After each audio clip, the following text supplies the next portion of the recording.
her country's faded sense of purpose. A precipitous return to nuclear power after triple disasters in 2011, earthquake, tsunami, and nuclear meltdown, threatened, she would say, to further shake people's confidence in Japan and its leaders.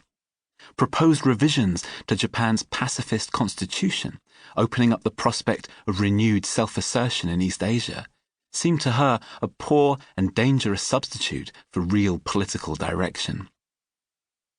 Heisaku and Harumi, two lives lived at the reflective, apprehensive fringes of modern Japan. Harumi was in her 40s when they met, a novelist, approaching her lowest point just as all around her the heyday of the akarui seikatsu, the bright life, animated a city many of whose neighborhoods had been reduced to ashes and bone just 20 years before. Tokyo was now the pulsating centerpiece of Japan's economic miracle. Music and fashion filled the bars and streets. Critics hailed a golden age of literature and cinema, and brand new superfast Shinkansen trains were being rolled out just in time to serve as a symbol of Japan's progress, as the world's athletes and sports fans limbered up for the city's hosting of Asia's first Olympic Games.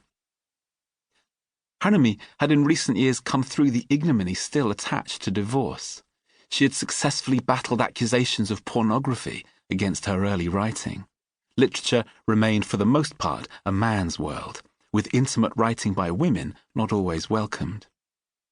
And she had built friendships amongst Tokyo's celebrated community of writers and artists.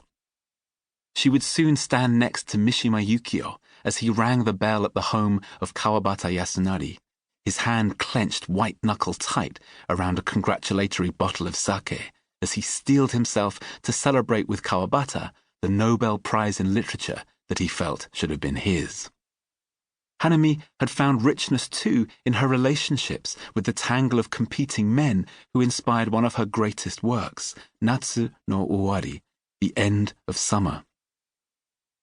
And yet of late she had started to worry her friends. A wry, probing conversational style had become more and more intense, verging on the obsessive. She would start talking and be unable to stop, sometimes running on for a whole night.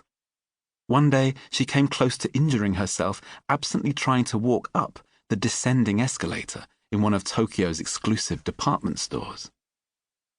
The old consulting room to which all this had led her, with its aging couch and chair, testified to a life of great industry, drawing to a marginal, faintly disappointed close. Heisaku's bookshelf proudly announced the latest psychological insights of the 1930s, 40s, and 50s, a series of exciting new dawns, already for the most part forgotten by a newer generation of psychologists and therapists. Outside, beyond the curtained window, lay the Tokyo suburb of Denen-chofu. Japan's pre-war attempt at the British and American Garden City ideal of affordable houses set along wide, tree-lined streets had long since turned into a celebrity and politician-infested Beverly Hills. Over the last 30 years, Heisaku had ministered to hundreds of people, both here and further afield. Farmers and brothel owners, civil servants, schoolgirls and sushi chefs had all passed across the couch on which Harumi now lay. He had failed, however, to claim his nation as a whole for Freud. Even now, with American culture cascading through Japan's music and film scenes, its schools and universities, its fashion and forms of politics and commerce, somehow America's fascination with psychoanalysis and therapy was failing to rub off. Through his window, this increasingly frail man looked on in puzzlement, as his fellow Tokyoites said yes to pop, television, and short skirts, and mostly no to the inner world that Freud had so vividly opened up for him. Puzzlement there may have been for Heisaku, but not surprise. His two heroes in life, Sigmund Freud and a medieval Japanese Buddhist saint called Shinran, both taught that people, even entire societies, become deeply attached to particular images of themselves, to the point where they can't or won't see anything else. They get hooked on particular stories.